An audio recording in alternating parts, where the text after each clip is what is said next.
हर कर्म में भी, अपने हर बोल, अपने हर श्वास में परमात्मा को समाते हुए, उनकी शिक्षाओं को समाते हुए अनेक आत्माओं को जीवन दान प्रदान करते रहे। ऐसी प्रेममयी हमारी खिमिया बहन जी आज भले ही देह रूप से हमारे बीच में नहीं है, लेकिन फिर भी उनकी शिक्षाएं, उनकी यादें, उनकी प्रेरणा भरे कर्म हम सभी को शिक्षित करते रहते हैं, क्योंकि उनकी जीवन का जो लक्ष्य रहा वो सिर्फ जीना नहीं रहा। उनके जीवन का लक्ष्य, जिस श्रेष्ठ सत्ता को उन्होंने प्राप्त किया, उस सत्ता से हम सब का भी मिलन हो जाए, हमारा भी कनेक्शन हो जाए, हम भी उनसे जुड़कर वो प्राप्त कर सकें जो जीते जी उस महान आत्मा ने पाया। बहुत कम लोग होते हैं दुनिया में जो अपनी प्राप्ति का वर्णन करते हैं और उस प्राप्त हुए खजाने को दूसरों को बांटते हैं। नहीं तो दुनिया में आज तक यही भावना बनी रहती है कि कोई मेरी खुशियों को देखकर नजर न लगा दे। लेकिन परम पिता परमात्मा हम सभी आत्माओं को यही जीते जी शिक्षा देते हैं, बच्चे जो तुम प्राप्त कर रहे हो वो औरों को भी बताओ, उनको भी प्राप्त कराओ, क्योंकि जो प्राप्ति है वो अविनाशी है और जो दाता है वो खुद हमारा अविनाशी पिता है। इसलिए ऐसी खुशियों को, ऐसी प्राप्तियों को बांटना, इसमें किसी भी प्रकार की कंजूसी नहीं हो। और अपनी खिमिया बहन जी ने सारा जीवन परमात्मा धारणा को आत्मसात किया और अनेक आत्माओं तक पहुंचाया। ऐसी अनेकों ज्ञान गंगाएं इस ईश्वरीय सेवा में लगी हुई हैं, लेकिन हर गंगा का महत्व है। गंगा एक होते हुए भी अलग अलग स्थानों से गुजरकर अपना अस्तित्व का निर्माण करती हैं और जहां जहां जो उसके संपर्क में आता है वो अपने आप को उसी आधार पर भाग्यवान अनुभव कर पाता है। तो ऐसी आत्मा को जब तक हमारे मध्य अन्य विशिष्ट, आदरणीय, सम्माननीय दीदियां पहुंचेंगे, तब तक हमें एक सुंदर मौका मिल रहा है उस आत्मा को सच्ची श्रद्धांजलि, जिस राजयोग को जीवन में धारण कर उन्होंने परमात्मा से संबंध बनाया और संबंध बनाकर परमात्मा को ही संपूर्ण अपना संसार कर उस संसार में अनेक आत्माओं को भी परमात्मा संदेश पहुंचाया। हम अभी उस आत्मा का दिल से शुक्रिया करते हुए श्रद्धांजलि देंगे और कमेंट्री से योग का अनुभव करेंगे। इस सभा को मौनमय बनाने के लिए हम सबके बीच में इस समय भी हम सबकी स्नेही प्यारी क्लास के भाई बहनों की टीचर आदरणीय खिमिया बहन अव्यक्त रूप से हमारे बीच में इस समय हैं और सूक्ष्म रूप से बाबा के साथ वो हम सबको देख भी रही हैं, मिल भी रही हैं और अपना स्नेह, प्यार, आभार सब दुआओं के साथ आप सब पर लुटा भी रही है। खिमिया बहन मेरे से 10 वर्ष छोटी थी। 86 में मैं सेंटर पर आई थी।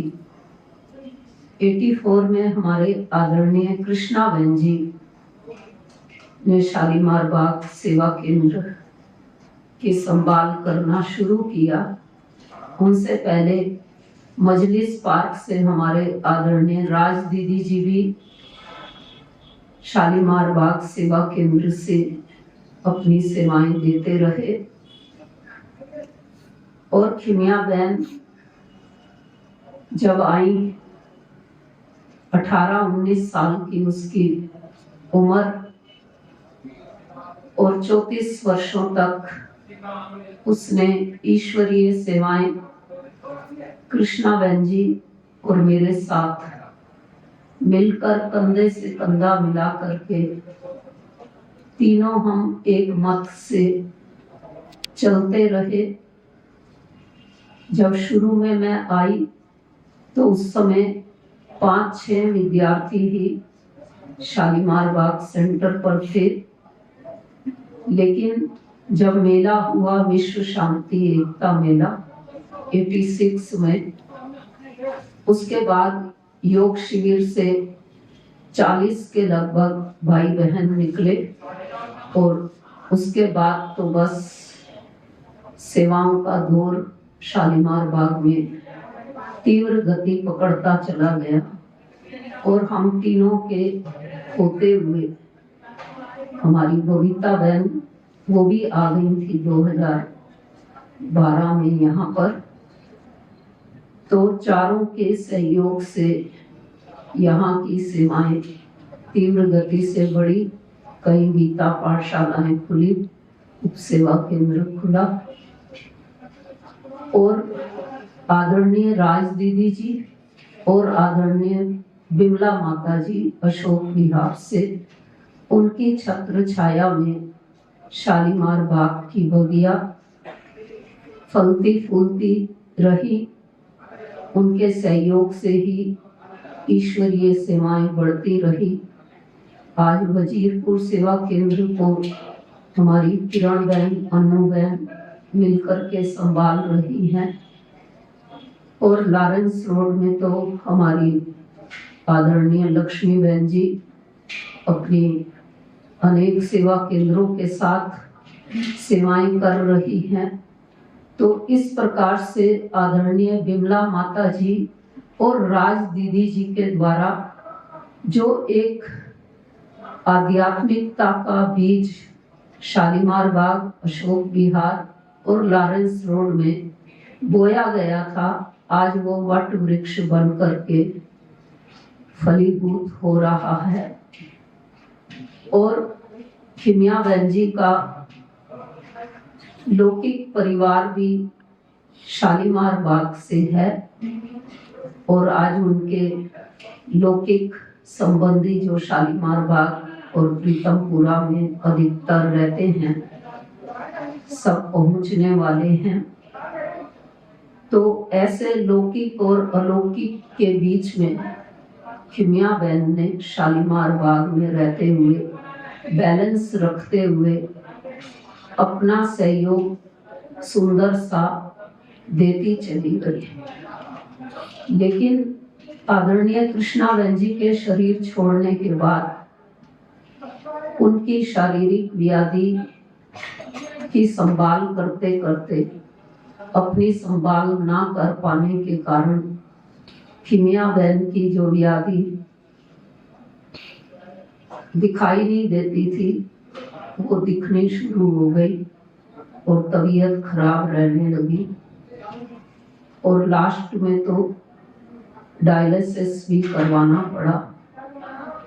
लेकिन जिस दिन शरीर छोड़ा, आश्चर्य की बात यह है कि जो कहा जाता सच्चा ब्राह्मण, सच्ची टीचर, वो जो बाबा की याद में रहते रहते तन को छोड़े, तो ऐसा सैंपल खिमिया बहन बनी।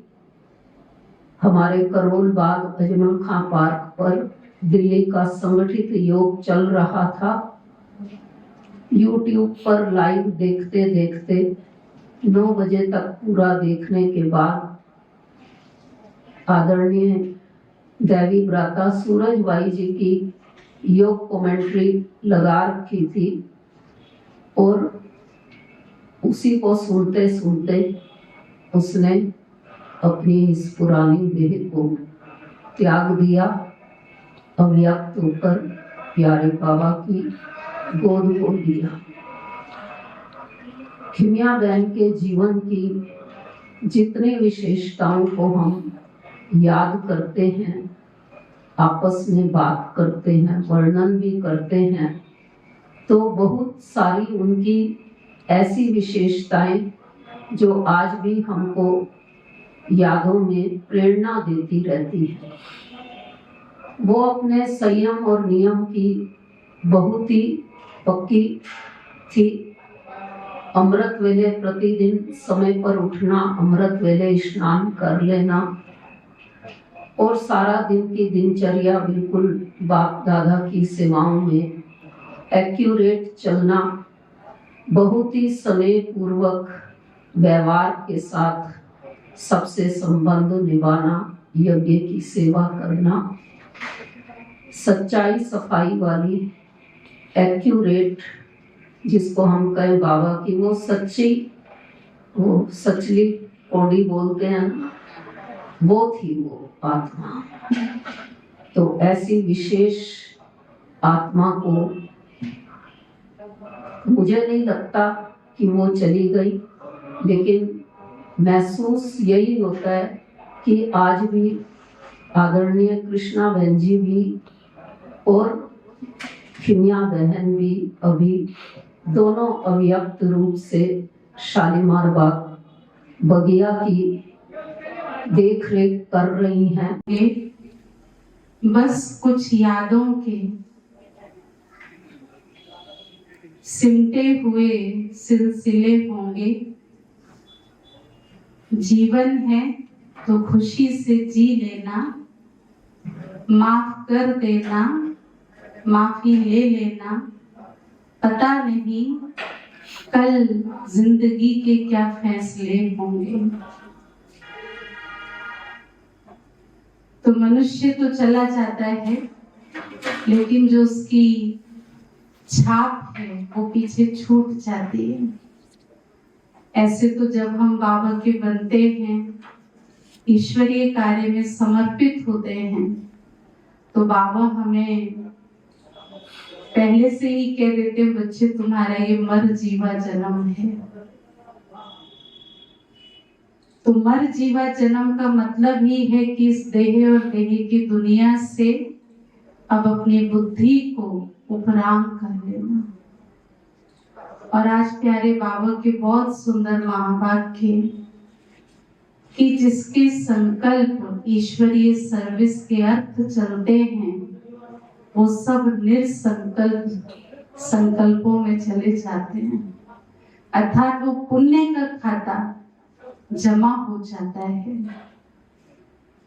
तो एक संपूर्ण रूप से समर्पित सेवाधारी आत्मा जिसका संकल्प सेवा, सेवा और सेवा, तो जब उसके प्रति चलता है तो ये भी निरसंकल्प स्थिति में ही आ जाता है। और ऐसी स्थिति वाली आत्मा जब शरीर छोड़ती है तो उसकी अवस्था अन्यों के लिए भी बहुत प्रेरणादायी होती है और बहुत सेवा भी कर जाती है।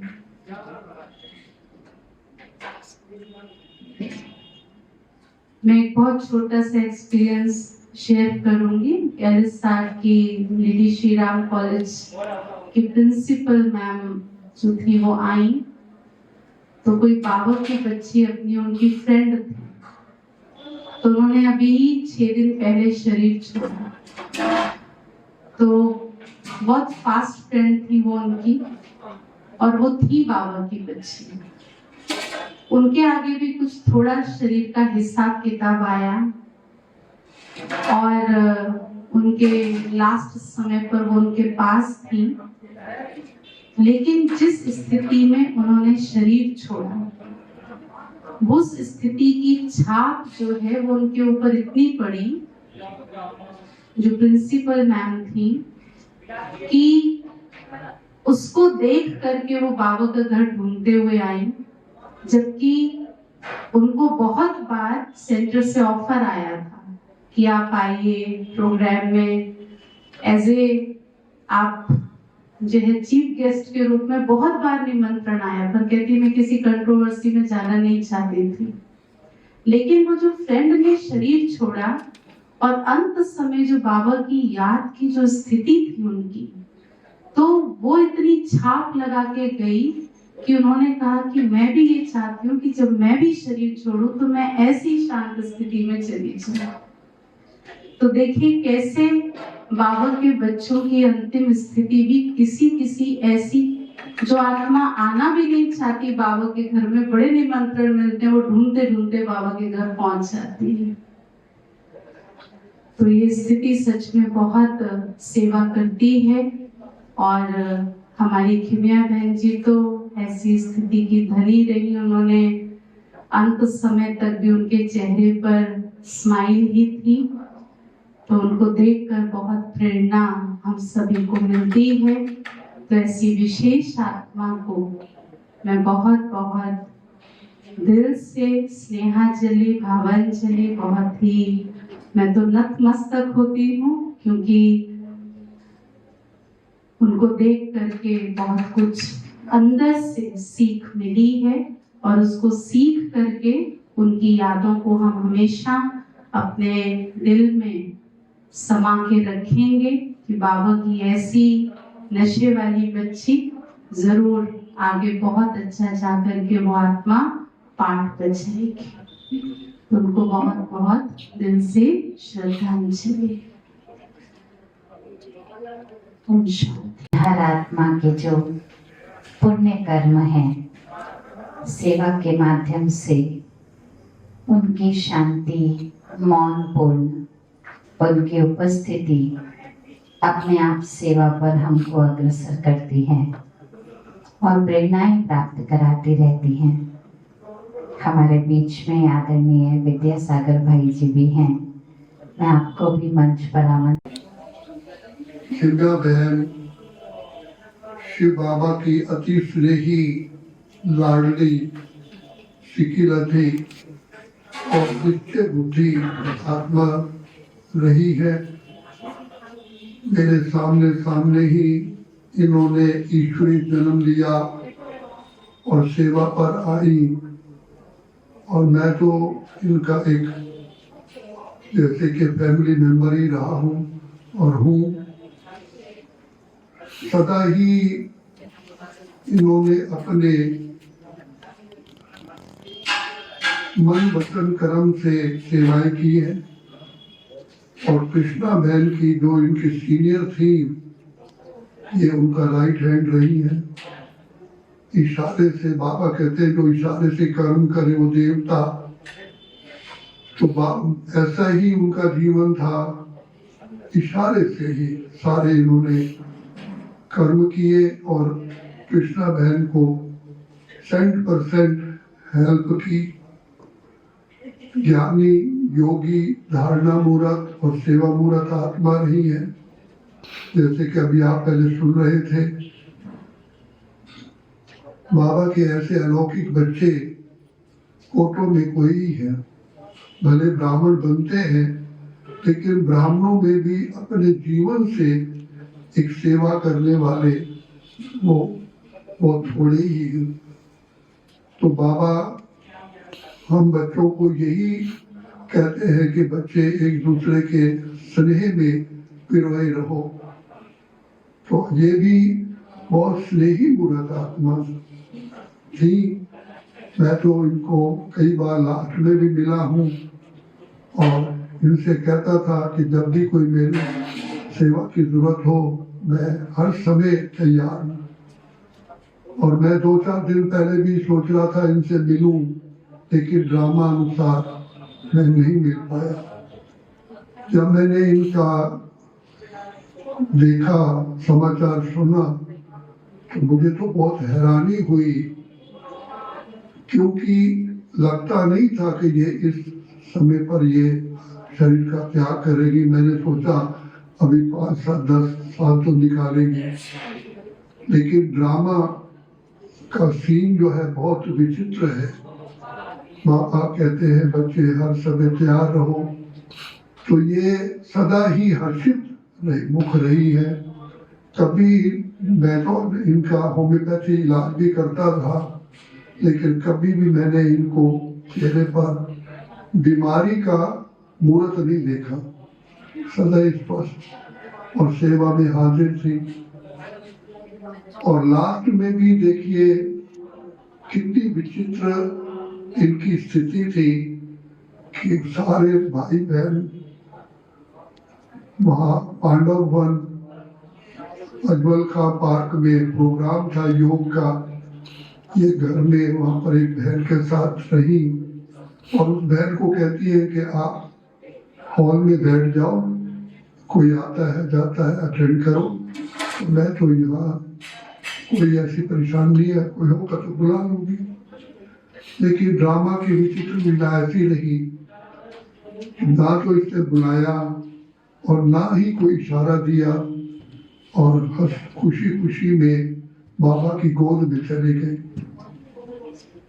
तो बाबा कहते हैं ना, बच्चे किसी का शरीर छोड़ना भी एक सेवा करता है। जैसे पूर्व में आप एक एग्जाम्पल सुन रहे थे, तो ऐसी आत्मा जिसने अपने जीवन को समर्पित करके हर श्वास सेवा की। और श्रीमद पिलर यहाँ पर इस सेंटर में एक स्तंभ की तरह थी। कोई ऐसा व्यक्ति नहीं कह सकता भाई मैं वहां गया, मुझे इन्होंने अटेंड नहीं किया। और लास्ट में भी देखिए मुझे समाचार मिला कि ये सूरज भाई की ज्ञान के कुछ वचन सुन रही थी, मोबाइल अभी ऑन ही था और इनको बाबा ने अपनी गोद में ले गए। तो धन्य है ऐसी आत्माएं जो शिव बाबा के महावाक्य सुनते हुए।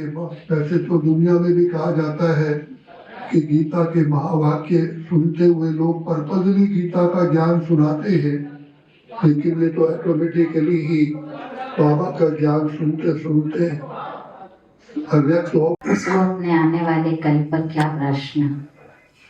ऐसे दिवंगत आत्मा हम सब उस सभा में शामिल हुए हैं।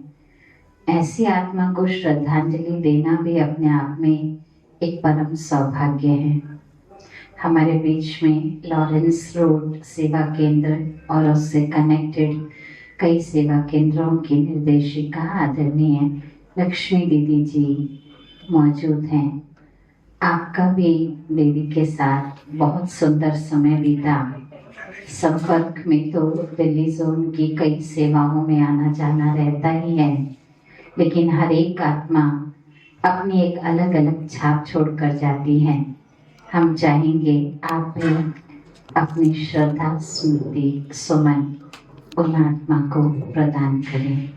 आदरणीय लक्ष्मी दीदी जी। उन्होंने जो देह त्यागी, जैसा भाई साहब ने कहा कि बहुत ही शांत स्वरूप में, कि बहन को भी कहा कि आप हॉल में चले जाओ, जरूरत होगी तो मैं बुला लूंगी। और सारी क्लास बैठी हुई है और वह अचानक पंछी उड़ गया। और ये हमारा बड़ा सौभाग्य ही है कि इस जीवन में हमें परमात्मा मिला है और परमात्मा ने हमें इतना सुंदर, इतना श्रेष्ठ ज्ञान दिया है। क्योंकि जीवन के मुख्य 3 प्रसंग होते हैं। एक है जन्म, दूसरा है विवाह और तीसरा है मृत्यु। तो 2 प्रसंगों की हम पूर्व तैयारी कर लेते हैं। जन्म से पूर्व बच्चे के जन्म होने से पहले पता होता है कि बच्चा जन्म लेने वाला, उसकी सारी तैयारियां करनी शुरू कर देते हैं।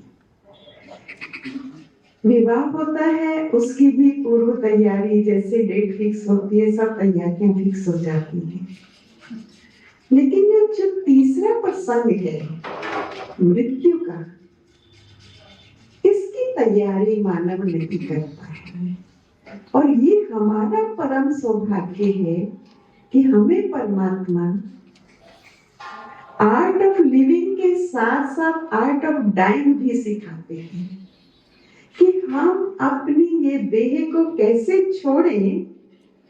उसके लिए बाबा हमें प्रैक्टिस कराते हैं कि अशरीरी कैसे बनना है, विदेही कैसे बनना है, कर्मातीत अवस्था को कैसे पाना है, कैसे हमारी अंतमति सो गति हो जाए। तो उसके लिए हम कैसे अपने जीवन को देखें और चलाएं। तो हमें पहले से देह से न्यारा करना बाबा हमें शुरू कर देते हैं। जैसे ही हम ब्राह्मण बनते हैं, हम इस प्रोसेस में आ जाते हैं कि अपने को आत्मा समझ और पिता परमात्मा को याद करो। तो ये हमारा जो तीसरा प्रसंग है, अगर हम इसकी तैयारी नहीं करते हैं तो जाने वाले व्यक्ति को भी दुखद अनुभूति होती है और उनके जो देह के संबंधी हैं उनको भी वही फीलिंग रहती है। लेकिन जितना हमने ये देह रूपी वस्त्र को डिटैच करना शुरू किया है, डिटैच होते जाते हैं, उतना ही जैसे ये देह रूपी वस्त्र ढीला हो गया और आत्मा आराम से ये देह त्याग देती है। तो ऐसे ही मैंने देखा कि किमिया बहन का जब मुझे करोल बाग में ही समाचार मिला तो मैंने कहा इतनी जल्दी, अभी तो पूनम बहन आई है यहाँ पर, और अगर कोई ऐसा सीरियसनेस होती तो ये भी नहीं आती उस प्रोग्राम में, लेकिन ये यहाँ पर है और वो पीछे से पंछी कैसे उड़ गया। तो ये भी बहुत काल का अभ्यास, बहुत समय का अभ्यास उनका ऐसे समय में मदद करता है। इसीलिए बाबा हमें कहते हैं कि बहुत काल का अभ्यास चाहिए अपने इस देह से न्यारा होने का। आखिर हमने भी तो एक दिन जाना ही है, जाना है या नहीं जाना है, आप जाए या ना जाए, ड्रामा ऐसा बना हुआ है कि हमको जाना ही होता है ना। तो इसीलिए हमको जाना तो है ही, ये तो शाश्वत सत्य है, लेकिन हमें जाना कैसे है, जाना कैसे है, कौन सी पूंजी हमें साथ लेकर के जानी है, वो भी परमात्मा ने हमें बताया है। कि आज की मुरली में भी बाबा ने कहा करम अकरम विकरम पुण्य करम। क्या होता है अकरम? जिसका न पाप बनता है न पुण्य बनता है, परंतु कर्म करते हैं हम। दिन भर की दिनचर्या में बहुत सारे कर्म हम ऐसे करते हैं जिसका ना पाप बनता है ना पुण्य बनता है, लेकिन कर्म होता है। तो वो हमारे सारे कर्म न्यूट्रल कर्म में आ जाते हैं, अकर्म में आ जाते हैं। दूसरे प्रकार के कर्म हमारे होते हैं पाप कर्म।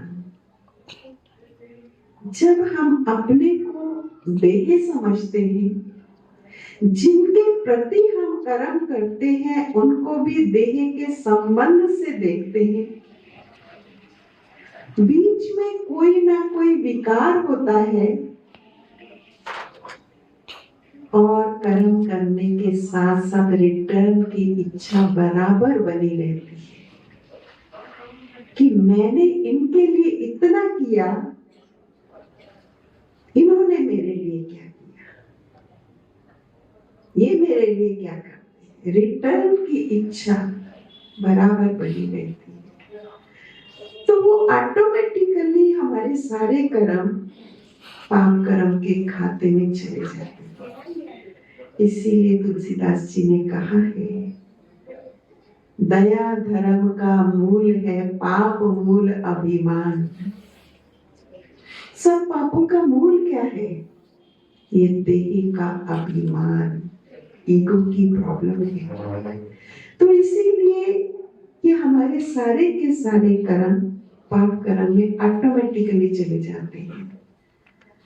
तीसरे प्रकार के कर्म हमारे पुण्य कर्म होते हैं।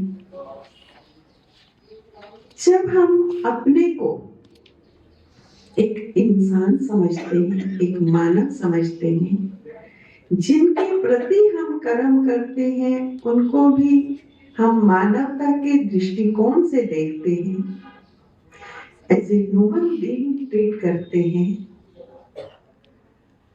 और उस कर्म करने के पश्चात अगर हमारे अंदर रिटर्न की इच्छा नहीं है तो वो हमारे कर्म पुण्य कर्म में शामिल हो जाते हैं।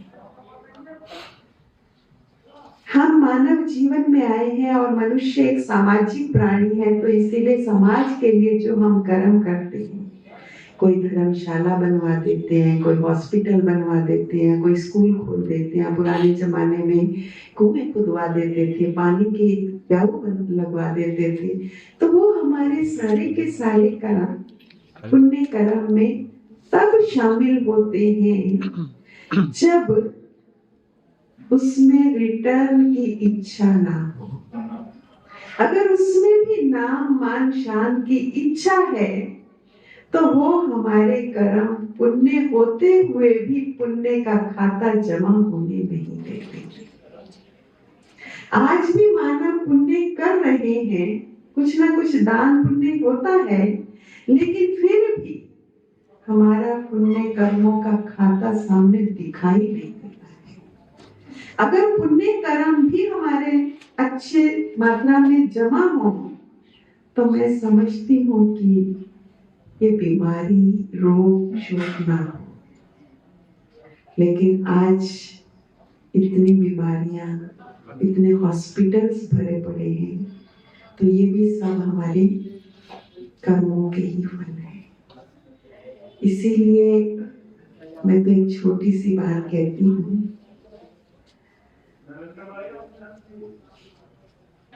एक व्यक्ति हमारे पास आया और कहता है कि मेरी उम्र 80 वर्ष की है, परंतु बहन जी मैंने कभी एक गोली तक भी नहीं खाई है। मैंने कहा बहुत भाग्यशाली है। आज तो जन्म से पूर्व ही इंजेक्शन और मेडिसिन शुरू हो जाती है और जन्मते ही बच्चे को भी सबको। तो कहने का भाव है कि ये जो दवाइयाँ हैं, और शायद दवाइयों के नाम भी उसी आधार पर रखे गए हैं, जैसे स्ट्रेप्टोमाइसिन, कैनामाइसिन, मेनामाइसिन। माइसिन माना मेरे द्वारा किए गए पाप कर्म, उसके फलस्वरूप मुझे इन दवाइयों का सेवन करना पड़ रहा है। अगर पुण्य का खाता इतना जमा हो तो हमारा ये सेवन ना हो। तो इसीलिए हम इस जन्म में आए हैं तो पुण्य कर्मों की पूंजी संचित करें, लेकिन उसमें भी नाम मान शान की इच्छा ना हो। और चौथे प्रकार के कर्म जो होते हैं वो होते हैं हमारे सत्कर्म, सुकर्म या श्रेष्ठ कर्म।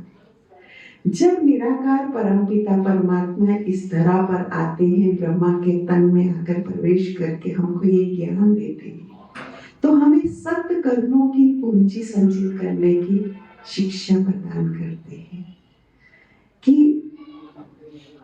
ये एक पाप कर्म के ठीक विपरीत कर्म है। जब हम अपने को आत्मा समझते हैं, जिनके प्रति हम कर्म करते हैं उनको भी आत्मिक दृष्टिकोण से देखते हैं, बीच में पिता परमात्मा की याद रहती है और रिटर्न की कोई इच्छा नहीं होती है, तो वो हमारे सब के सब कर्म सत्कर्म में ऑटोमेटिकली कन्वर्ट हो जाते हैं। तो ये सत्कर्म ही हमारे जन्म जन्मांतर के साथ चलते हैं। कहा जाता है एक हाथ से कर्म करो, दूसरे हाथ को पता न चले। ये इसी समय का गायन है। तो जो हम परमात्मा पिता की याद में कर्म करते हैं वो हमारे कर्म जमा हो जाते हैं और वो जन्म जन्मांतर उसका फल मिलता है। हर कर्म बीज है और हर बीज का फल हमें मिलना ही मिलना है, चाहे वो थोड़े समय में मिले या ज्यादा समय में मिले। कुछ बीज ऐसे होते हैं आज वो एक हफ्ते बाद आप धनिया काट लो, 2 महीने बाद कुछ खेती होती है काट लो, कुछ की खेती 6 महीने की, और कुछ की खेती ऐसी होती है फलों की जो कहते हैं दादा बोए पोता खाए, अर्थात लंबे समय बाद उसका फल आता है, लेकिन आता साल पर साल है। जैसे आमों का बगीचा है, फलों के बगीचे जितने भी होते हैं। तो इसीलिए कर्म और फल जीवन में रहते हैं। तो हम अभी सत्कर्मों की जो पूंजी होती है वो हमारी जन्म बाय जन्म हमें फल देती है। 21 जन्मों का फल हमारा निश्चित होता है, क्योंकि एक बारी सत्कर्मों की बीज बोल लिए संगम युग पर, तो फिर हमारी हर जन्म में उसके फलों की पेटियां मिलती ही रहती है। तो ये वर्तमान का समय है सत्कर्मों की खेती करने का। एक छोटी सी स्टोरी सुना के मैं 2 मिनट में पूरे करूंगी, क्योंकि ये मुझे बहुत अच्छी लगती है ये स्टोरी और मैं सबको सुनाना भी चाहती हूँ। कि एक बारी एक गांव में एक सेठ जी थे और उनकी बहुत इच्छा थी, दिली इच्छा थी कि मेरी जो बहू रानी आए वो बड़ी सुशील हो, सुलक्षणी हो, पढ़ी लिखी हो, सुंदर हो। तो उनको ऐसी ही बहू मिलती है जो सुंदर है, सुशील है, पढ़ी लिखी है। पर एक दिन क्या होता है कि उनके हवेली, जैसे गांव में घर होते हैं, तो बाहर की साइड, गली के साइड में बैठक होती है जहाँ पे बड़े बुजुर्ग बैठते और अंदर चौक होता है और कमरे होते हैं। तो वो एक व्यक्ति बाहर रोड से जा रहा है और कह रहा है मैं 3 जन्म का भूखा हूँ, मैं 3 जन्म का भूखा हूँ। बहू रानी को समझ आ जाती है और वो कहती है यहाँ कल पकाई थी, आज बासी खा रहे, कल उपवास रखेंगे। अब उसको कहने के साथ साथ ये शब्द सेठ जी जो बैठक में बैठे थे उनके कानों में गूंज गए कि क्या बोल रही है, कल पकाई थी, आज बासी खा रहे हैं और कल हम उपवास रखेंगे। वो कहते ये एक सेठ का घर है, या रोज नित्य नए पकवान बनते हैं, इतना सब कुछ है हमारे घर में, और ये बहू रानी ये बाहर वाले व्यक्ति को क्या ऐसा बोल रहे हैं, क्यों ऐसा बोल रहे हैं। उनको बहुत अंदर फीलिंग आई और गुस्से से उठ करके बहू से कुछ नहीं बोला और सीधे उठ करके पंचायत में गए और कहा हमें ऐसी बहू नहीं रखनी, ऐसे तो मेरी बेइज्जती करा दी, घर में इतने पकवान बनते, इतना सब कुछ बनता है और ये कहती है कल पकाई थी, बासी खा रहे हैं और कल उपवास रखेंगे, ऐसा कैसे होता है। तो उन्होंने कहा एक पक्ष को लेकर के हम निर्णय नहीं कर सकते, हमें बहू को बुलाना पड़ेगा। जब उसे बुलाया गया तो उनको कहा गया कि आपने ऐसा क्यों बोला, तो कहा कि वो जो बाहर वाला व्यक्ति था उसने कहा मैं 3 जन्म का भूखा हूँ, क्योंकि द्वापर युग से हमारा 3 जन्म का खाता चलता है, जो पिछले जन्म में करके आया वो इस जन्म में मिलता है, इस जन्म में जो करेंगे वो अगले जन्म में मिलेगा। तो उसने कहा मैं 3 जन्म का भूखा हूँ। तो उसके उपलक्ष्य में मैंने कहा कि इस घर परिवार में पिछले जन्म में अच्छे कर्म किए थे जिसके कारण आज ही सेठ का घर बना है, लेकिन आज ये सेठ समय पर बैठे बैठे सच में सुकर्मों की खेती जो परमात्मा हमको हर रोज अपने महावाक्यों में सिखाते हैं वो हम प्रत्यक्ष करते हुए देखते भी हैं और अपनी खिमिया दीदी जी को भी देखा है, तभी वो वर्णन में निकल रहा है। हमारे मध्य आदरणीय चक्रधारी दीदी जी भी पहुंच गए हैं। आपसे भी मेरा अनुरोध रहेगा, आप भी अपने श्रद्धा सुमन खिमिया दीदी जी के प्रति अर्पित करें। उससे पूर्व मैं राज दीदी जी को, राजकुमारी दीदी जी मजली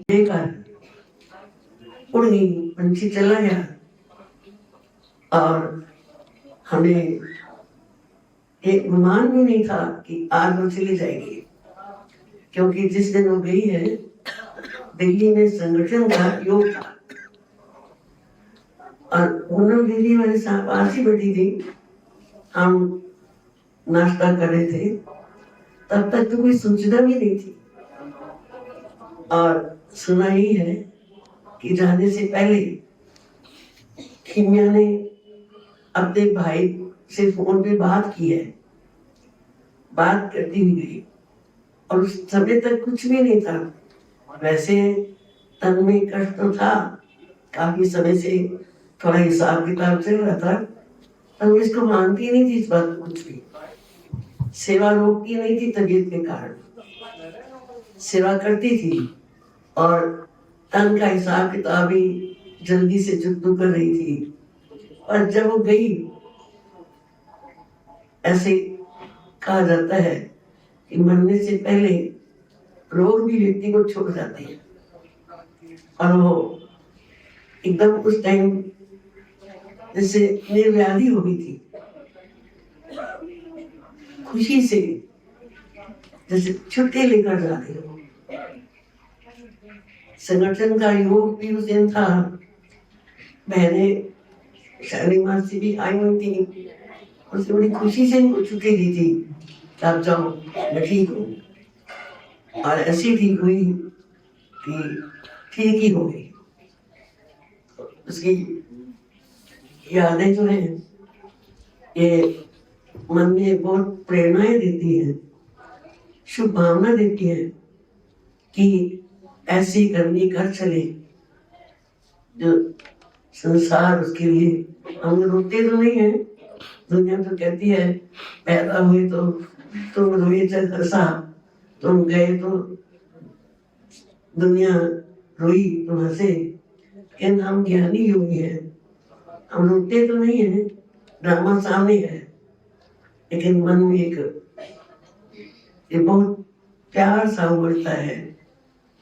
उदासी वाला प्यार भी नहीं कह सकते, तो ये सोच उससे चलती है कि जीवन का भरोसा नहीं है। इसलिए हमें अपनी श्रेष्ठ कर्मों की पूंजी जल्दी से जमा कर लेनी चाहिए। हमें सोचे हम बूढ़े होंगे, हम तो वैसे वही हुई कभी भी जा सकते हैं, पर आमतौर पे व्यक्ति सोचते हैं कि बूढ़े होंगे फिर देखी जाएगी, अभी तक तो मौज बना ही है, पर कुछ नहीं कह सकते हैं कि कब ये मृत्यु सखी आ जाए। तो जीवन मैं अधिक टाइम नहीं लूंगी। हमारे दीदी चक्रधारी जी भी सामने बैठी हैं, हम उनका सुनना चाहेंगे। ये बात याद आती है कि जन्म जो है और मृत्यु ये परम पिता के हाथ में है, हमारे हाथ में नहीं है। एक सत्य है, लेकिन बीच का जीवन हमारे हाथ में है। इसमें हमें संसार को क्या देना होता है? कर्तव्य करें, स्नेह दें, श्रेष्ठ कर्मों की खुशबू दें और रहम दिली। उनका नाम ही खिमिया था, क्षमा करना। यथा नाम तथा गुण थी, विश्वास जीते। विश्वास, स्नेह, विश्वास और कर्मठता हमें सिखा गई है और तब वो पंछी हुआ है, जीवन सफल ही कर रही है। मैं उनकी याद में एक क्षण मौन रखना चाहूंगी। आप भी साथ में यह सोचते हुए, मौन तो है ही, पर ये संकल्प चलाएंगे कि जैसा मैं कहती हूँ आप सोच लेना, मैं ज्योति बिंदु प्रकृति के बीच में बैठी संकल्प शक्ति से धीरे धीरे ऊपर जाती हूँ।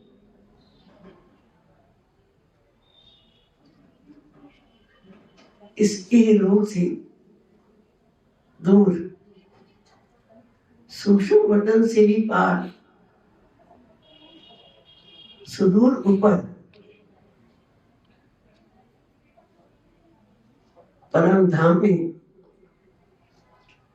प्रकाश धाम में, ज्योति धाम में मैं पहुंची हूँ संकल्प शक्ति के द्वारा। वहां बाबा के साथ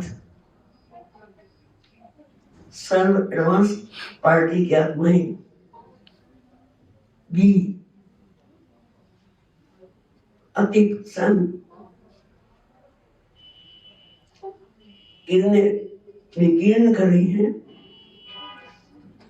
खीमिया भी बाबा के आगे शक्ति लेकर बाबा से विश्व को दे रही है। वो लोग लाल सुनहरी प्रकाश है, कोई भय नहीं, कोई लोभ नहीं, कोई विकार नहीं, कोई संकल्प नहीं। ऐसा अनंत प्रकाश है जहां इसमें शांति समाई हुई है। शांति शांति। मैं आत्मा कुछ क्षण शांति की अनुभूति में बैठती हूँ।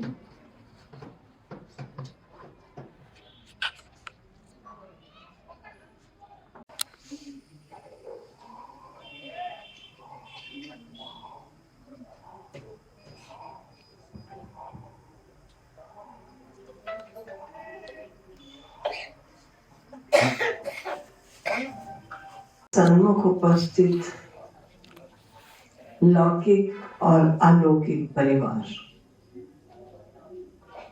हम सभी इस सभा में अपनी श्रद्धा सुमन अर्पित करने के लिए खीमा बहन को समर्पित करने के लिए यहाँ उपस्थित है। हमारी छोटी सी बहन हम सब से बिछुड़कर उड़ता पंछी बनकर चली गई। कभी ऐसा सोचा नहीं था। कहते भी हैं मनुष्य चाहत कुछ और ही और भले, पता नहीं किस समय क्या होना है। मनुष्य की चाहनाएं कुछ और है, प्रैक्टिकल देखने में कुछ और आता है। कहते हैं एक बार यक्ष ने युधिष्ठिर से पूछा कि महाराज, संसार में सबसे आश्चर्यजनक बात क्या है, अब वो मुझे बताइए। तो कहा उन्होंने यही वर्णन करके बताया कि प्रत्येक मनुष्य को जाना है, लेकिन आज हर मनुष्य अपना जाना भूला हुआ है कि मुझे भी कभी जाना है। बोलते जरूर है जगत जबेना काल का, कुछ मुख में कुछ बोध, पता नहीं कब कौन चला जाएगा। लेकिन मैं ऐसा कहूंगी कि अपनी क्षमा बहन को ये पता था कि मुझे जानना है। मुझे जानने का अर्थ क्या है? क्योंकि आज जब मनुष्य प्राणी इस संसार में स्वयं को नाशवान चोला समझता है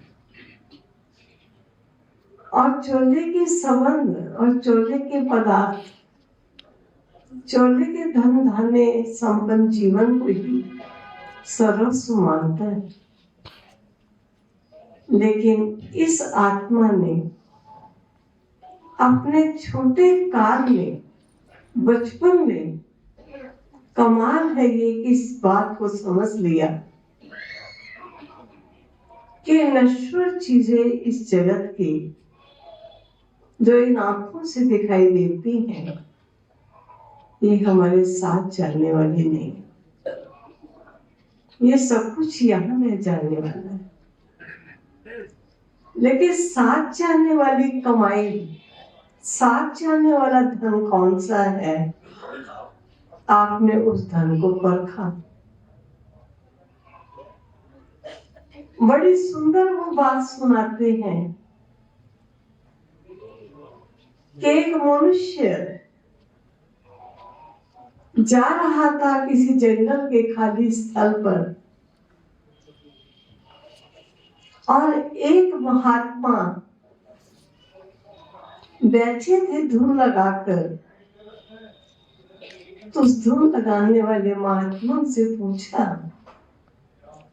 कि महात्मा, यहाँ कहीं धन दौलत प्राप्त हो सकता है?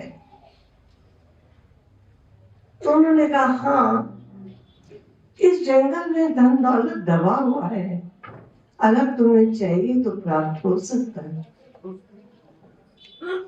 कहाँ से प्राप्त होगा?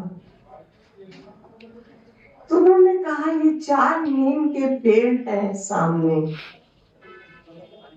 और जो इसके दाईं तरफ एक पीपल का पेड़ है, उसके दाईं तरफ अगर तुम खुदाई करोगे तो यहाँ तुमको धन दौलत दबा हुआ बहुत मिलेगा।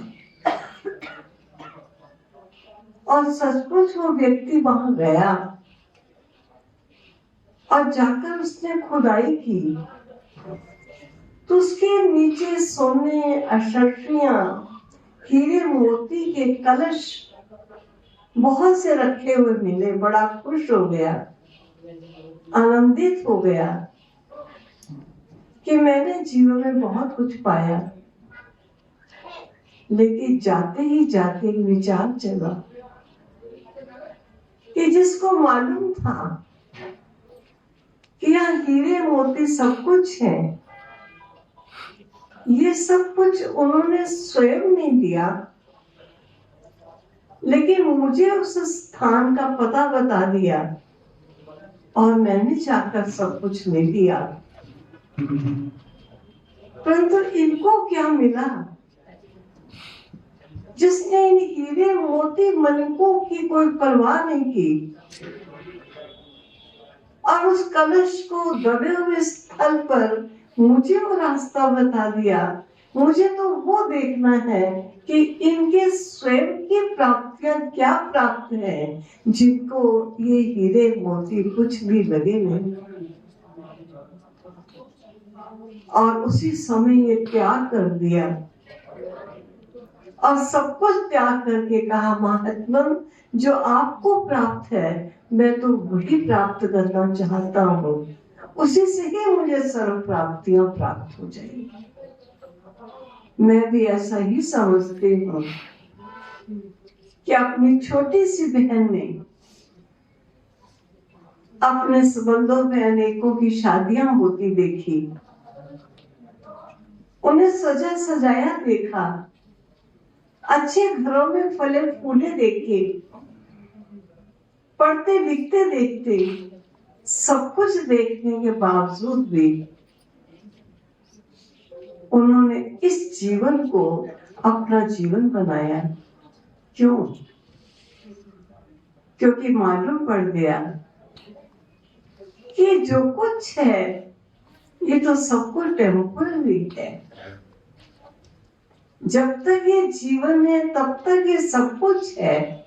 जिस क्षण इस जीवन से आत्मा निकल जाएगी कुछ भी साथ नहीं जाएगा, सब कुछ धरा रह जाएगा।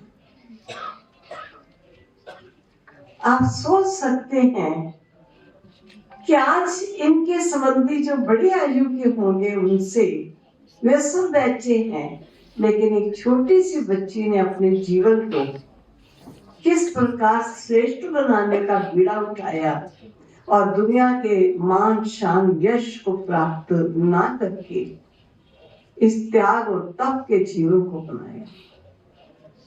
और मैं ऐसा समझती हूँ कि इन्होंने ही नहीं अपनाया, कुछ ने इनके जीवन को देखकर अपने जीवन को दिव्य और श्रेष्ठ बनाया। ऐसी महान विभूतियां जब हम सब के बीच से जाती हैं तो हम उनको गया हुआ नहीं मानते हैं। छत्र छाया में जीते जी भी किमिया दीदी पले और जाने के बाद भी जिनके श्रद्धा सुमन शब्दों से उनकी उपस्थिति से उनको प्राप्त हो रहे हैं, ये सौभाग्य है। आदरणीय आशा दीदी जी भी इस मंच पर उपस्थित हैं आपको श्रद्धा सुमन अर्पित कराने के लिए। लेकिन उससे पूर्व में हमारे मध्य शालीमार बाग के काउंसलर अनीता जैन जी हैं। मैं बहन से अनुरोध करूंगी आप भी 2 शब्दों में उनको अपनी श्रद्धा सुमन भेंट करें। बहन अनीता जी।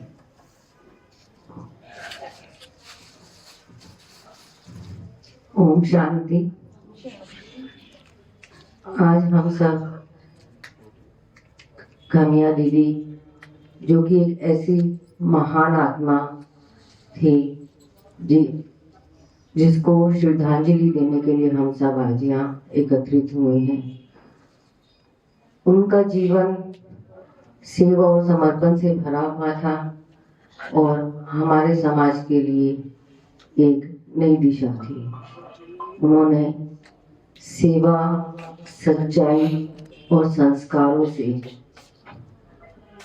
हमारे समाज को एक नई दिशा दी। और जैसा कि अभी दीदी ने बताया कि ज्ञान और योग की ये तो एक महान आत्मा थी।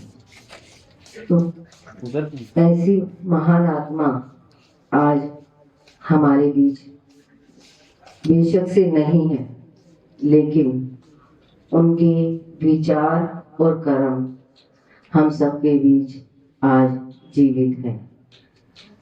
मेरा उनसे 2 बारी मिलना हुआ। सबसे पहले मैं रक्षाबंधन पे उनसे मिली और उन्होंने मेरे हाथ पे ये रक्षा सूत्र बांधा था जो आज भी बंधा हुआ है।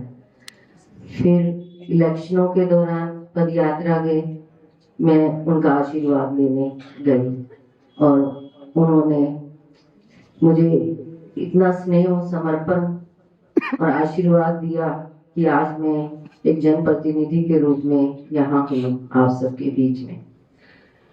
तो ऐसी दिवंगत आत्मा को मैं भगवान से प्रार्थना करूंगी कि अपने श्री चरणों में स्थान दें और जहाँ कहीं भी हों वो अपना खुशी से रहें, जहाँ भी रहें हो। यही हम सबकी श्रद्धांजलि है। ओम शांति। ओम शांति रिट्रीट सेंटर की निर्देशिका या दिल्ली जोन की मुख्य प्रभारी आशा दीदी जी हमारे मध्य मौजूद हैं। ऐसे परम आदरणीय राजयोगिनी दीदी जी की श्रद्धा सुमन आदरणीय खिमिया दीदी जी के प्रति हम सभी प्राप्त करना चाहेंगे। आदरणीय आशा दीदी जी।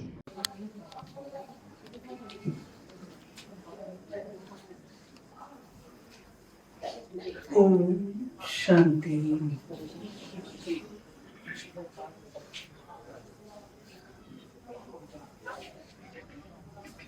आज हम सब अपनी अति स्नेही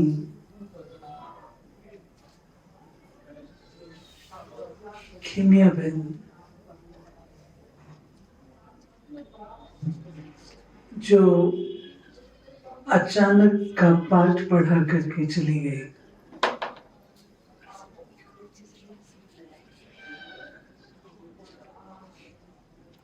खीमिया का मैंने आना भी देखा जब उसका अलौकिक जन्म हुआ। खीमिया का अलौकिक बढ़ता सफलतापूर्ण जीवन भी उसका देखा और देखते देखते पंछी उड़ गया।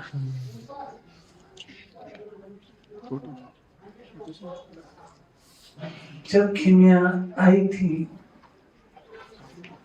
छोटी सी, लेकिन उसकी विल पावर जबरदस्त थी। परिवार को खींचा, उसके साथ साथ जो चीज मैंने उसके चरित्र में देखी वो थी बाबा के प्रति, शिव बाबा के प्रति उसका अगाध समर्पण में प्यार। उसको बाबा बाबा और बाबा यही नजर आता था। जितना बाबा से प्यार था उतना ही उस कन्या के अंदर यज्ञ से भी प्यार था। शिव बाबा ने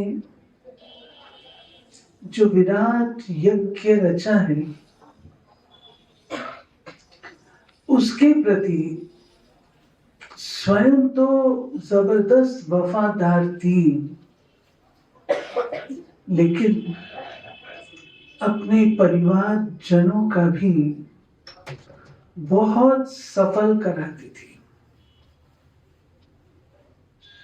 प्रभु से प्रीत तो उसके यज्ञ से भी उसकी इतनी प्रीत थी, उसके कार्य से इतनी प्रीत थी।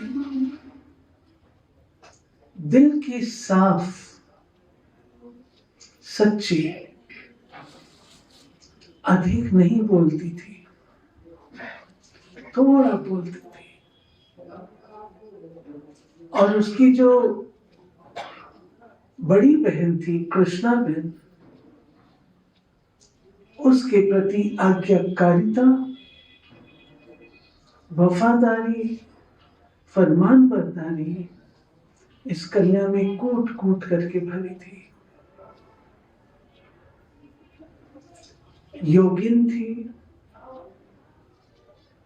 तपस्वी थी, जिसने बाबा को एक बार अपना बनाया। उस कन्या ने फिर अपनी आंख और कहीं नहीं डाली, केवल बाबा। अव्यभिचारी योग, अव्यभिचारी जीवन, अव्यभिचारी समर्पण भाव, अव्यभिचारी प्रेम, ये उस कन्या की निशानी थी। उसने अपनी तबीयत का अचानक ही पता लगा, छोटी सी आयु में इतनी बड़ी तकलीफ। लेकिन मैं आपको बताऊंगी, मेरे साथ बातचीत करती रहती थी और मुझे बहनें बताती, अंत में भी उसका था कि मैं आशा बहन से बात करूं। तो ड्रामा, अचानक उसकी जब तबीयत खराब हुई, दोनों किडनीज पर असर आया। मैंने कहा कि मियां ये क्या हुआ, अचानक छोटी सी आयु में तुम्हारे साथ ये क्या चीज है। उसने अपनी इस बीमारी को हंसते हंसते पार किया, हंसते हंसते। कभी उदास होती थी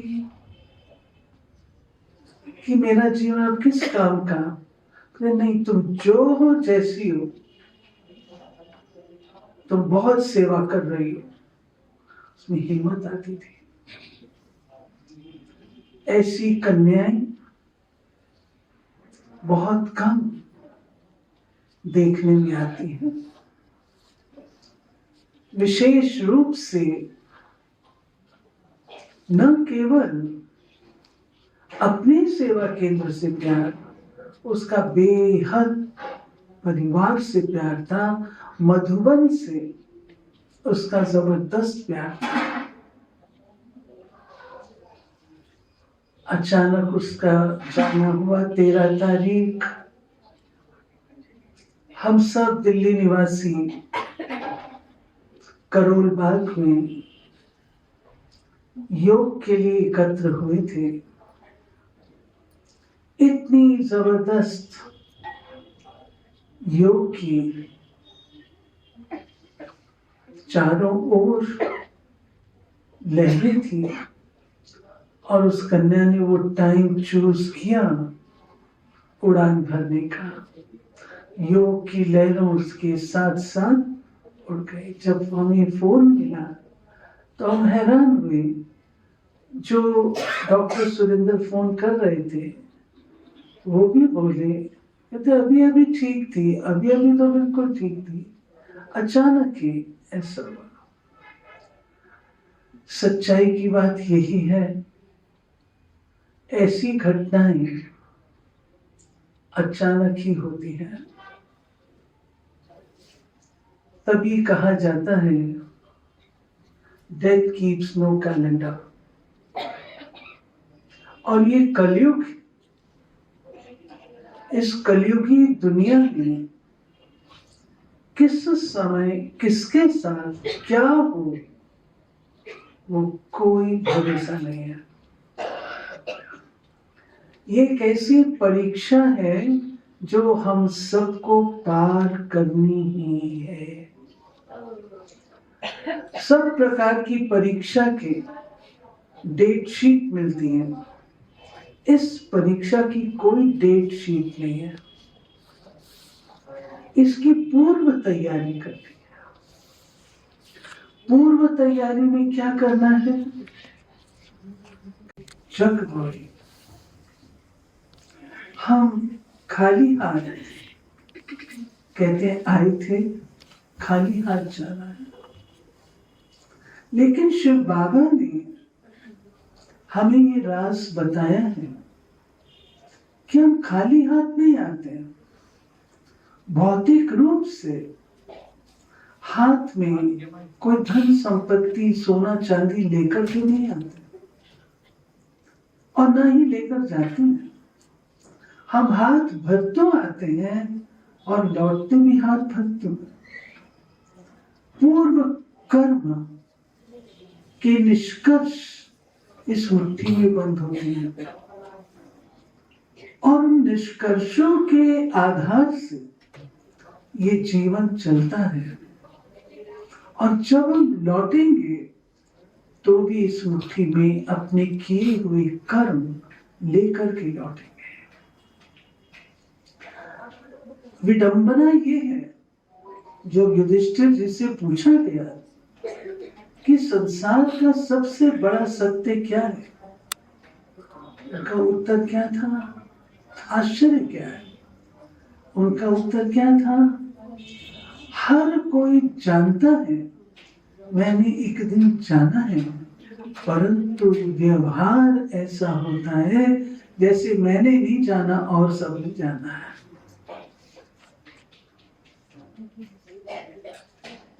इसलिए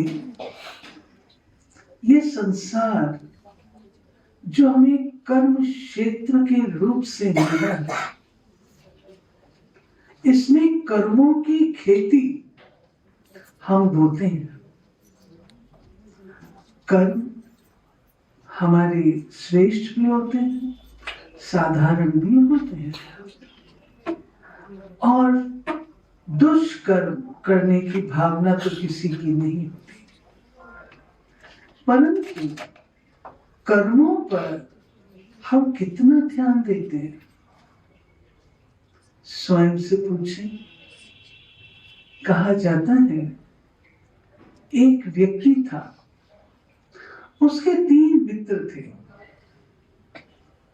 पहला मित्र जिसके साथ उसका हर घड़ी का उठना बैठना था, दूसरा मित्र जिसके साथ बहुत उठना बैठना था लेकिन पहले जितना नहीं था, थोड़ा उससे कम था, और तीसरा मित्र ऐसा था जिसको कभी कभार पूछ लेता था। कलयुगी दुनिया है, किस समय किसके ऊपर क्या आपदा आए कोई भरोसा तो नहीं। इस व्यक्ति पर भी विपत्ति आई और उसे कोर्ट जाना पड़ा। अपने उसको गवाही चाहिए थी। पहले मित्र के पास गया, मित्र ऐसी ऐसी बात है, क्या तुम मेरी गवाही दोगे? मित्र बोला, तुमने किया, तुम भुगतो, मैं क्यों तुम्हारी गवाही देने लगा? मैं तुम्हारी गवाही नहीं दे सकता। उसको बहुत जबरदस्त धक्का लगता है कि जिसके साथ हर घड़ी का उठना बैठना, वो मुझे नकार गया। दूसरा मित्र याद आता है, मैं उसके पास चलता हूं।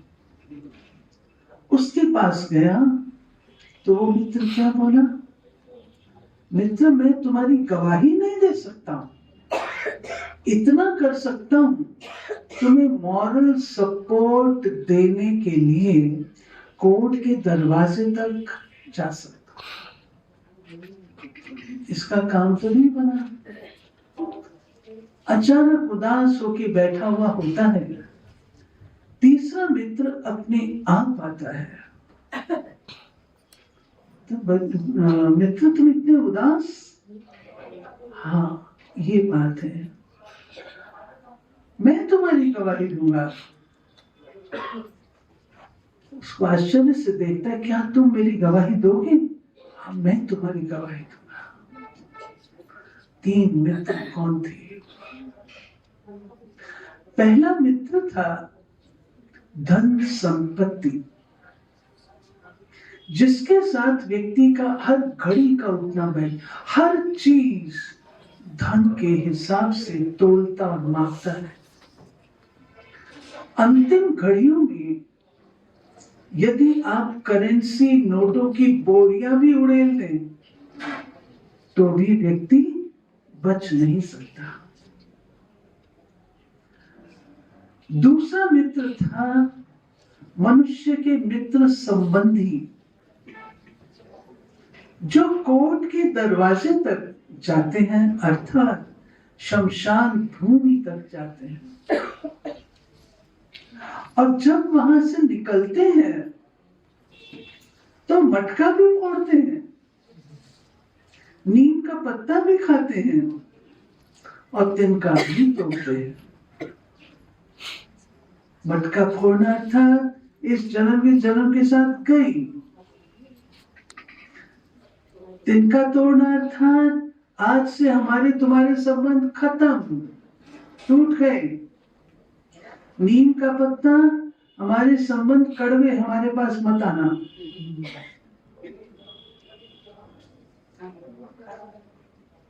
तीसरा मित्र था मनुष्य के किए हुए कर्म, जो ही उसकी गवाही देते हैं।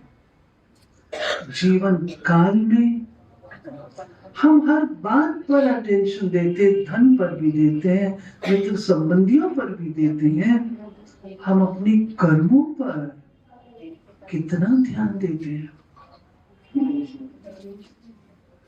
इस संसार कर्म क्षेत्र कहा गया।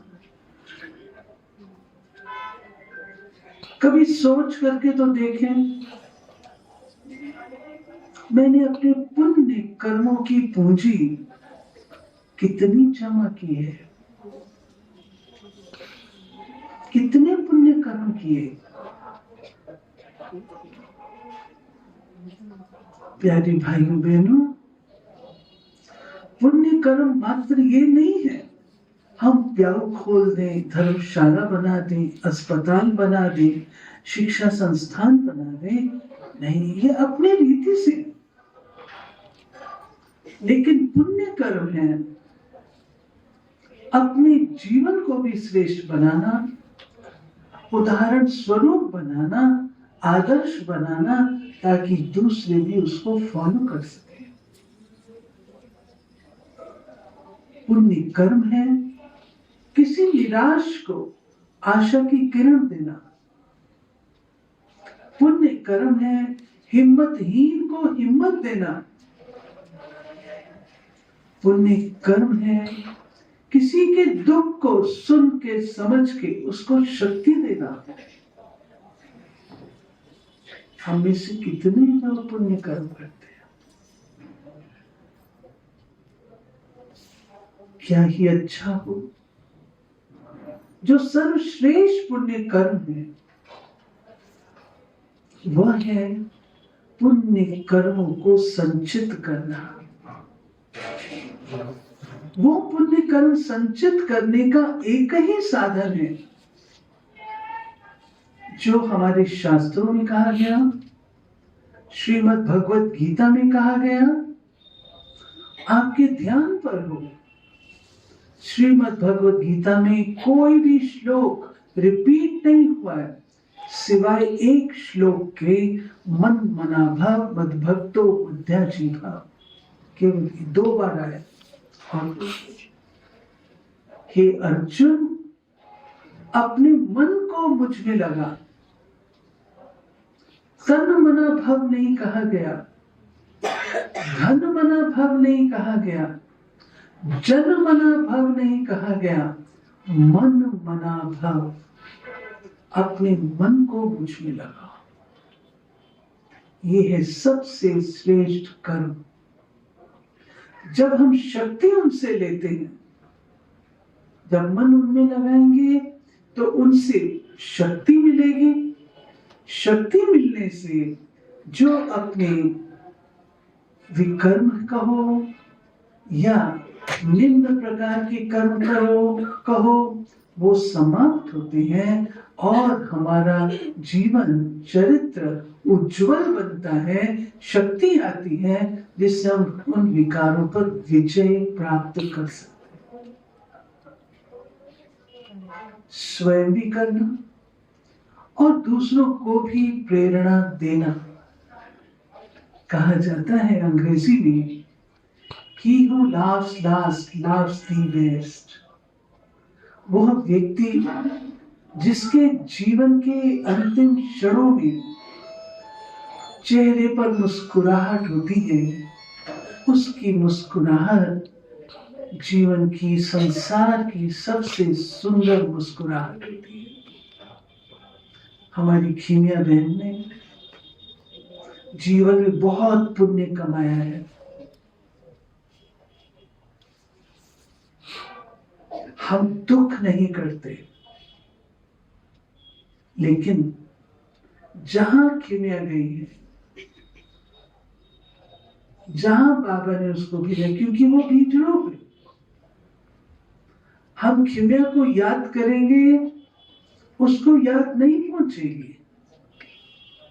बार बार खीमिया करेंगे, उसकी बातें याद करेंगे, उसको नहीं पहुंचेगी। उसको तब पहुंचेगी जब हम बीज रूप को याद करेंगे। संसार वृक्ष है ना, इस वृक्ष का बीज रूप परमात्मा है। बीज को पानी देते हैं तो वृक्ष के अंतिम पत्ते को पहुंचता है। इसी रीति से इस विराट मनुष्य सृष्टि रूपी वृक्ष का बीज रूप परमात्मा, उन्हें याद करेंगे तो वो हमारी याद खिमिया तक पहुंच जाएंगे। टेलीफोन एक्सचेंज होता है ना, एक्सचेंज में हम सबके नंबर है, हम डायरेक्ट नहीं कर सकते, एक्सचेंज के थ्रू जाना पड़ता है, जो भी सिस्टम है उसके थ्रू जाना पड़ता है। परमात्मा वह टेलीफोन एक्सचेंज की तरह है, जहां हम उनको याद करेंगे हमारी भावनाएं उन तक पहुंचेंगे। मैं आप सबसे, परिवारजनों से, मुझे बताया गया परिवार सदस्य भी कई उपस्थित हैं, मेरा यही निवेदन और अनुरोध रहेगा कि यदि आपका खिमिया से प्यार है तो आप भी उससे प्यार करो जिससे उसका प्यार था। उसका प्यार बाबा से था, परमात्मा से था। आप भी उन्हें प्यार करेंगे तो खिमिया की आत्मा को भी संतोष होगा, शक्ति मिलेगी। यह सहयोग आप सब उस आत्मा को दे सकते हैं ताकि उसकी जो यात्रा आगे की है वो सफल हो। ये सहयोग देना हम सबका परम कर्तव्य है। इन शब्दों के साथ मीठी खिमिया को अपने दिल से श्रद्धा सुमन अर्पित करती हूँ। जहां भी वो बच्ची है, बाबा की गोद में है, जहां भी है, वो सदा खुश और सदा मुस्कुराती रहे, सदा सबको प्रेरणा देती रहे, ऐसी शुभ भावना रखती। ओम शांति।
पंचेंद्रिय का छोड़ दे बंधन,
आशा दीदी जी, चक्रधारी दीदी जी एवं अन्य तपस्वी मूर्त और सभा में उपस्थित परम आदरणीय भाइयों और बहनों, मैं शालीमार बाग सेवा केंद्र की ओर से दीदी से लगभग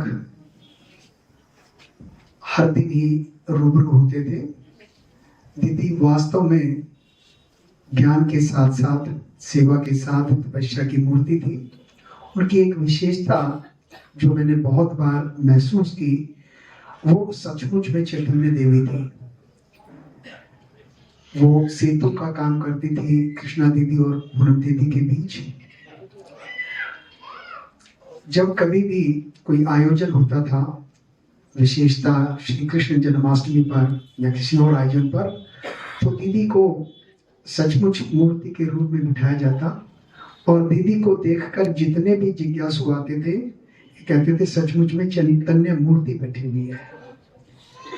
बिठाया तो उनको जाता देवी स्वरूप में, श्री कृष्ण के रूप में, लेकिन वो रखती थी सचमुच चैतन्य मूर्ति, चैतन्य देवी। ऐसी पवित्र और महान आत्मा को हम सभी श्रद्धा सुमन अर्पित करते हैं। मैं अपनी ओर से और शालीमार बाग सेवा केंद्र की ओर से परम श्रद्धेय परम आदरणीय किमिया बीन जो लौकिक तौर पर अब हमारे बीच नहीं है, उनको श्रद्धा सुमन अर्पित करते हैं और परमपिता परमात्मा से आग्रह करते हैं कि उन्हें अपने श्री चरणों में स्थान दे और जो भी उनकी यात्रा हो वो सुखमय हो। ओम शांति। ओम शांति। मंच पर आसीन आशा दीदी जी, चक्रधारी दीदी जी, सुषमा दीदी जी व अन्य वरिष्ठ दीदियों को, जहाँ तक खिमिया दीदी के बारे में कह सकते हैं, वो हमारे सेंटर की प्रतिमूर्ति थी। ज्ञान के अंदर तो बहुत ही प्रवीण थी और बहुत स्पष्ट और बहुत सरल स्वभाव की थी, जो कि कृष्णा दीदी और पूनम दीदी के साथ कंधे से कंधा मिलाकर उन्होंने अपनी सेवाओं को आगे बढ़ाया। प्रतिदिन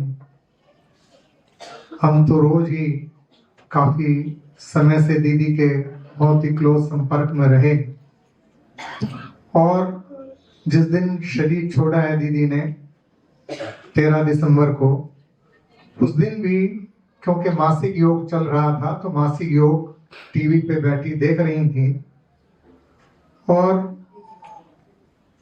मैं मतलब क्लास से निकल कर गया ही था कि कुछ देर के पश्चात एकदम बहन ने मुझे बुलाया कि खिमिया दीदी जो है बोल नहीं रही है, और मैं तुरंत पहुंचा और जाकर देखा कि वो तो बाबा की गोद में समा चुकी थी। तो ऐसी महान विभूति जिन्होंने अनेक आत्माओं के जीवन को सजाया संवारा, ऐसी विभूति को मैं अपने दिल के श्रद्धा सुमन अर्पित करता हूँ और ऐसी आशा रखता हूँ कि बाबा उनको आगे की जीवन यात्रा उनकी बहुत सुखद होगी और जिस प्रकार से अब इस जीवन के अंदर अनेक आत्माओं का दीपक जगाया, आगे भी अच्छी प्रकार से सेवा करते रहें। ओम शांति। मुझे शालीमार सेंटर से जुड़े को आज 13 वर्ष हो गए हैं और जब मैंने सेंटर ज्वाइन किया तो मैंने सेंटर पे त्रिवेणी को देखा, हमारी कृष्णा दीदी, पूनम दीदी और खिमिया दीदी को, और तीनों में इतना अच्छा तालमेल, इतने जो भी प्रोग्राम होते थे उनमें सब आगे एक दूसरे बढ़ चढ़ के कार्य करते थे। और खिमिया दीदी की विशेषता यही थी कि वो एक ऑलराउंडर थी, क्योंकि उनको गाड़ी चलाने आती थी तो उसका सेवा के अंदर बहुत ही सहयोग रहा। कहीं भी जाना हो तो कभी उनको विचार नहीं आता था कि कैसे जाएंगे, भले वारसी का प्रोग्राम हो, भले लाल किले का प्रोग्राम हो, और दिल्ली के किसी कोने का प्रोग्राम हो, तो सभी बहनें, सभी भाई बहनों के साथ आगे रहती थी कार्य में। और मुझे ध्यान है कि नेताजी पे भी एक बहुत अच्छा मेला लगा था जिसमें बहुत अच्छी सेवाएं हुई थी। तो सेवाओं में हमेशा सभी दीदियों ने बहुत अच्छे आगे बढ़ चढ़ के सहयोग किया। और खिमिया दीदी छोटे होते और बीमारी के साथ भी कभी जिक्र भी नहीं करती थी कि मुझे बीमारी है। इलाज भी बहुत कराने की कोशिश की, लेकिन ठीक है, शरीर का हिसाब किताब जो चुकतू करना होता है, उन्होंने बहुत हिम्मत से किया। कृष्णा दीदी के जाने के बाद भी उनको बहुत मतलब एक धक्का सा लगा था, लेकिन फिर भी जितना हो सके क्लास में मुरली भी सुनाती थी और सेवाओं में भी आगे रहती थी। तो आज उन्हीं की यादों को हम संजो रहे हैं, उनकी सेवाओं को भी हम अपने पथ का रास्ता बनाते हैं और आज उनको श्रद्धा सुमन दे रहा हूँ। ओम शांति। परम आदरणीय अपनी आत्मा जिनकी श्रद्धांजलि सभा में हम आए हैं, खिमिया दीदी, उनसे बहुत पुराना नाता रहा है। पुराना नाता क्या, जब बहुत छोटी थी अपनी मम्मी के साथ क्लास में आती थी। मम्मी सेंटर की काफी भावना वाली बहन थी और उनके साथ उनकी हार्दिक इच्छा थी उनकी मम्मी की कि मैं अपनी बेटी को ब्रह्मा कुमारी बनाऊं। ऐसा संकल्प उनके मन में बहुत शुरू में ही आया और इसी उद्देश्य को मन में रखते हुए वो खिमिया बहन को अपने साथ लाती थी। स्कूल में पढ़ने वाली कन्या थी, वो धीरे धीरे उनको ये ज्ञान रास आने लगा, अच्छा लगने लगा और वो धीरे धीरे यहाँ की स्टूडेंट तो थी ही और वो कब टीचर बन गई हमें पता भी नहीं चला, क्योंकि इतनी धारणा युक्त थी। कृष्णा बहन के साथ इतनी अच्छी उनकी ट्यूनिंग थी, उनकी हर बात को वो फॉलो करती थी, उनके दिल पर शुरू से ही चढ़ गई थी। उन्होंने हर तरह की अपनी योग्यता दिखाई। बाबा ने उनको अपना बच्चा बनाया तो जरूर उनमें कुछ क्वालिटी रही होगी जो आम इंसान को नजर नहीं आती किसी बच्चे के अंदर क्या क्वालिटी है, लेकिन बाबा तो जानी जाननहार है। उनकी क्वालिटी को देखते हुए उनको ऐसा मौका मिला कि वो सेवा केंद्र पर रहने का, जो कम ही भाग्यशाली आत्माओं को ऐसा मौका मिलता है। उन्होंने अपने अंदर शैक्षणिक क्वालिटी भी डेवलप की कि वो उनका इंटरेस्ट था क्लास कराने का, मंच पर किसी भी टॉपिक पर बोलने का, और इस इंटरेस्ट के कारण वो मेहनत भी करती थी। वो सारा लिटरेचर का अध्ययन करती थी, मुरली का अध्ययन करती थी। कहीं जाकर के बोलने का अगर मौका उनको मिलता था तो कोशिश करती थी कि मैं इस टॉपिक पर ज्यादा से ज्यादा मेरी नॉलेज हो। इतनी मेहनत उन्होंने की और न केवल शैक्षणिक मेहनत की बल्कि प्रशासनिक रूप से भी उन्होंने अपने अंदर क्वालिटी डेवलप की। कृष्णा बहन का राइट हैंड बनकर के रही। सेंटर को संभालने के लिए जिन जिन चीजों की जरूरत होती है वो उनके अंदर थी। हमारी पूनम बहन, क्योंकि बहुत पहले से उनको आर्ट एंड कल्चर विंग की नेशनल कोऑर्डिनेटर की ड्यूटी मिल गई थी, तो कृष्णा बहन की यही इच्छा रहती थी कि इनको तो इस विशेष ड्यूटी के कारण कहीं जाना पड़ता है, किसी दूसरे शहर भी जाना पड़ता है, तो मैं खिमिया बहन को अपना राइट हैंड बना के रखूं। सारी बातें, सेंटर को कैसे चलाया जाता है, किन किन चीजों को देखा जाता है, भाई बहनों की कैसे पालना की जाती है, वो सारी की योग्यताएं उनके अंदर भरी। और ये भी संयोग ही कहेंगे कि कृष्णा दीदी के जाने के बाद वो भी अधिक समय तक हमारे बीच में नहीं रही। लेकिन मैं आदरणीय पूनम बहन को भी धन्यवाद दूंगा कि वो पहले कृष्णा बहन के साथ भी मिलकर के चलती थी। इतनी निर्माणचित है अपनी पूनम बहन भी कि उनके मन में कभी ऐसा भाव नहीं आता कि मैं किससे बड़ी हूँ, किससे छोटी हूँ। ये हमारे शालीमार बाग का बड़ा ही सौभाग्य है कि हमारी जो बहनें हैं वो एक से एक गुणवान है, इतने गुण भरे हुए हैं। और यही कारण है कि शालीमार बाग की सेवाएं हमेशा दिन प्रतिदिन उन्नति करती रही हैं।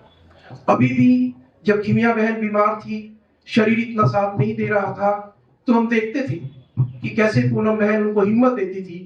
उनके मन में ये एहसास नहीं आने देती थी कि अब वो शारीरिक रूप से ठीक नहीं है, बल्कि हर रोज मुरली जैसे पूनम बहन सुनाती थी हमें, पर मुरली के बाद वो कहती थी उनको कि आप धारणा का सार, वरदान, ये सब चीजें आपने सुनानी है। उनको ये बात बहुत मजबूती देती थी। उनको लगता था कि मैं आज भी बाबा की सेवा करने में सक्षम हूँ। उनके चेहरे पर वही आत्म भाव रहता था, वही जैसे सेल्फ कॉन्फिडेंस होता है, वो उनको हमेशा महसूस होता था कि मैं आज भी ठीक हूँ। और किस तरह से आखिर में पंछी उड़ गया कि किसी भी भाई बहन को ऐसा एहसास नहीं था कि इतनी जल्दी हमारी बहन चली जाएंगी। भले शारीरिक व्याधि तो अधिक थी, इसमें कोई तो राय नहीं है, लेकिन उनके अंदर इतनी विल पावर थी। विल पावर से वो अपने को काफी लंबे समय से चला रही थी। ऐसी श्रेष्ठ आत्मा को, पुण्य आत्मा को हम सब श्रद्धा सुमन अर्पित करते हैं और उनके उज्जवल भविष्य की कामना करते हैं। ओम शांति। दीदी के श्रद्धांजलि के कुछ लाइनें लिखी हैं, तो वही मैं आप सब आदरणीय दीदियों के सामने प्रस्तुत करूंगी। भूल नहीं सकते दीदी, भूल नहीं सकते दीदी, हर बात आपकी याद है। आओ आप अष्ट रत्नों में, शिव बाबा से फरियाद है, शिव बाबा से फरियाद है।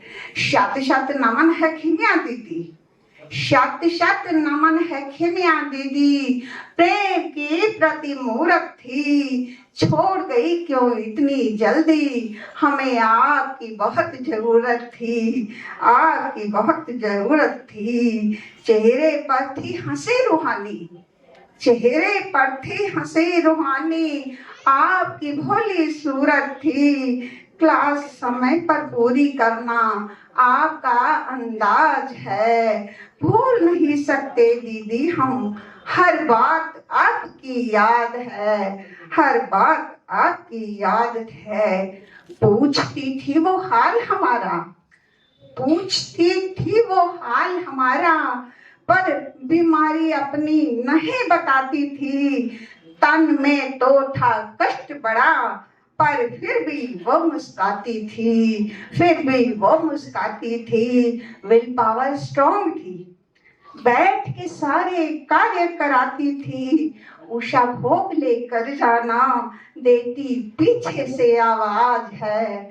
भूल नहीं सकते दीदी हम, हर बात आपकी याद है, हर बात आपकी याद है। श्रीमत और मर्यादाएं, श्रीमत और मर्यादाएं सभी निभाया करती थी। देखे अगर कमी किसी की, अलग बुलाया करती थी, वो अलग बुलाया करती थी। मुझे याद आती है एक बात कि एक बार दीदी ने मुझे बुलाया अपने पास और कहा, उषा बहन एक बात कहनी है। मैंने कहा बोलो दीदी। तो उस समय मैं ना क्लास में थोड़ा जूड़ा बना के आती थी, तो दीदी कहती है आप ना चोटी बना के आया करो, जूड़ा नहीं बनाया करो। तो उस दिन के बाद मैं फिर मुकेश चोटी बनाने लगी। हम सबके बीच में है आशा दीदी और चक्रधारी दीदी, दोनों मिल रहे हैं। मैं विशेष खिमिया बहन के लौकिक परिवार के जो मित्र संबंधी आए हुए हैं, वो यहाँ पर आएंगे लाइन से और आदरणीय चक्रधारी दीदी जी से टोली लेते जाएंगे और फिर भोजन के लिए प्रस्थान करेंगे। हमारी टीचर्स बहनें जो दिल्ली जोन की चारों ओर से सेवा केंद्रों से पधारे। प्यारी दीदी तुम याद बहुत आओगी, खिमिया दीदी तुम याद बहुत आओगी। वो तुम्हारा मुस्कुराता चेहरा हमको याद है, धीरे धीरे बात कहना वो भी हमको याद है। तुमने हमको क्या दिया वो भी हमको याद है, प्यारी दीदी।